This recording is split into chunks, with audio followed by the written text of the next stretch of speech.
Welcome to Section 420, Talkin Yankees, the podcast. Well, Aaron Judge gives his first presser of spring training and comes off a little tad bit controversial, mentioning that he was sort of frustrated with that, taking the length that it did to get some of the pieces that the Yankees did bring back then. Of course, everyone was jumping at it, saying that perhaps he was criticizing Cashman for not being aggressive enough there. So, kind of break down the whole situation. Again, obviously, like anything else, getting overblown there. But in case you missed it, we'll kind of recap the whole thing. But before we get started, make sure you subscribe to this podcast, Section 420, Talkin Yankees, the podcast, wherever you get your favorite podcast. There's also a YouTube version of the show. Go to YouTube, search for Section 420 Talkin Yankees, and subscribe there as well. So Aaron Judge gave his first press conference of spring training. The one question is going to be asked about, the offseason for the Yankees, where, the whole running it back thing. Obviously, a lot of fans have been critical for it, and really that the Yankees kind of not really adding, really pieces to the team they had. I guess the team that was eliminated by the Blue Jays last October there, which, again, had fans a little frustrated.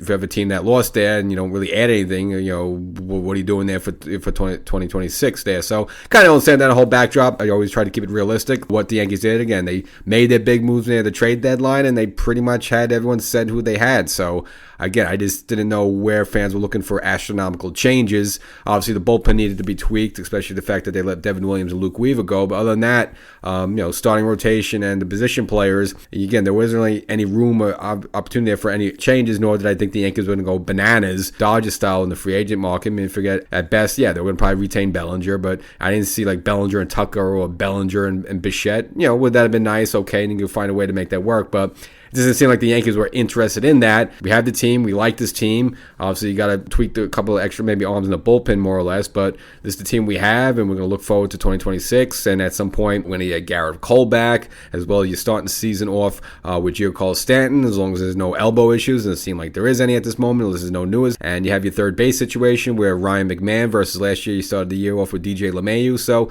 in areas, yes, you are a better team starting off 2026 than you are with 2025. But of course, a lot of fans wanted the Yankees to be the Dodgers, and whatever, you're not the Yankees anymore, and that whole hoopla. So when Judge was asked about the whole situation, he did mention that, it was frustrating in the length that it took to get things done. But the little factor that people kind of, leave out of the whole thing is that, right off the bat, he said, yes, he does like this team. Even after the whole, run it back comment or question was made to him, he said, no, I like this team. I like these guys.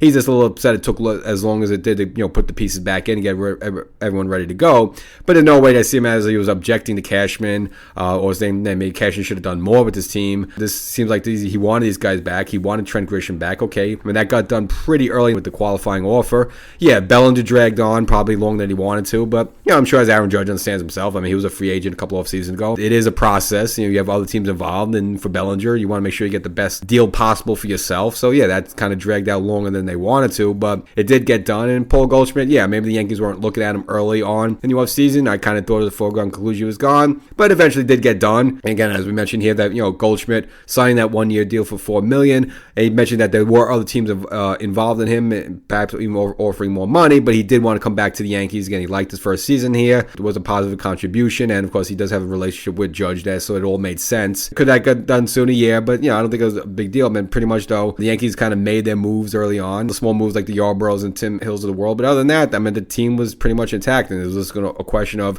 when or how long it's going to take to really lock in Bellinger. But the Yankees did get it done there. So, I'm sure what Judge kind of saying is, well, it was frustrating. Okay, it was frustrating, but, you should know better that, it is a free agency process.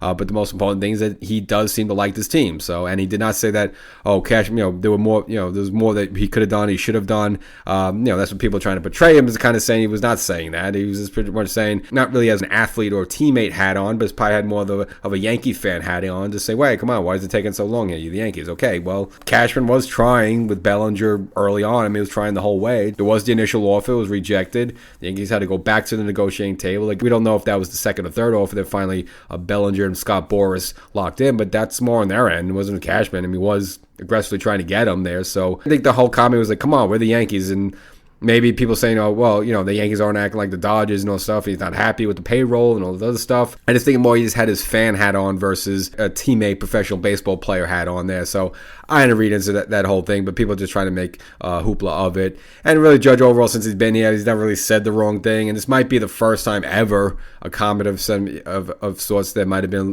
raised an eyebrow to. There was the whole issue when he was a free agent. He kind of mentioned that he didn't like the whole deal when he was entering his final season of his original deal.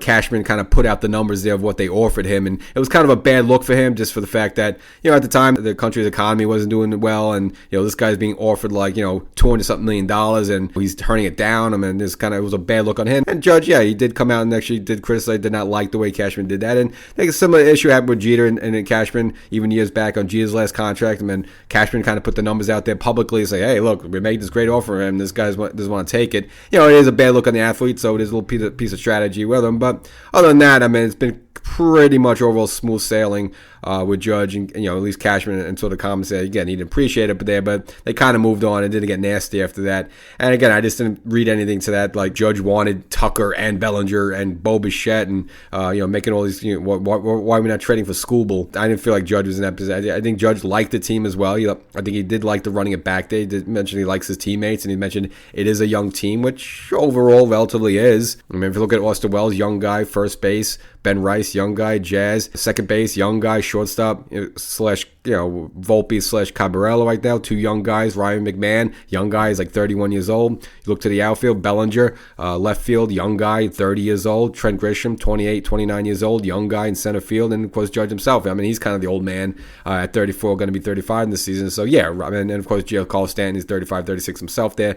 The two big guys and maybe the old guys. But other than that, it is a relatively young team. So again, Judge seemed like he did like this team. He does like the team. He did agree with Cashman's moves, and I didn't feel in any way he was sort of like, Cashman should have done more. I mean, I didn't get that from his comments there, but that's of course what everyone's trying to say that because that's what the fans been saying the whole offseason. They're sort of trying to like connect the fans' frustration of that with Judge using the word frustration. It's like, well, yeah, sure. If you're sitting there, Judge, and you're just reading these headlines, and yeah, you've seen other teams make moves and some of these big names coming off the board, like Bichette, Tucker, you would like to happen faster, but kind of have to let that play out a little bit. That you can't just like snap your fingers and make it happen. I mean, I'm sure Cashman wanted to, but it did take as long as it did. But it finally did. And Cashman brought back all the pieces he mentioned. He mentioned Trent Grisham, they got it done. He did mention Paul Goldschmidt, they got it done. Yeah, it was at the 0 hour, and because he mentioned Bellinger, and he got it done. So Judge was on board with all of Cashman's moves. All right, things don't move as fast as you want, as fast as the fans want there. But again, I didn't see any sort of animosity there. So I think the whole thing is a bunch of hoopla.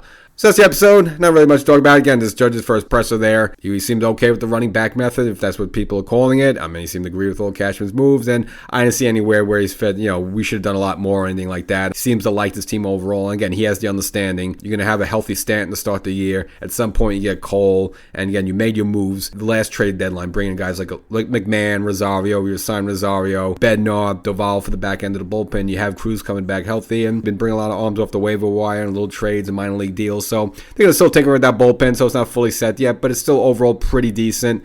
Again, the Yankee bullpen last season was quite disastrous out of the gate with Devin Williams, and of course Weaver having a down year as well. I don't think that's going to be the case there, so I see a better team in 2026 and 2025. A few things got to shake out there, but overall I think Judge is happy there, and there's people making too much out of that sort of frustration comment. So that's the episode. We'll catch you next time.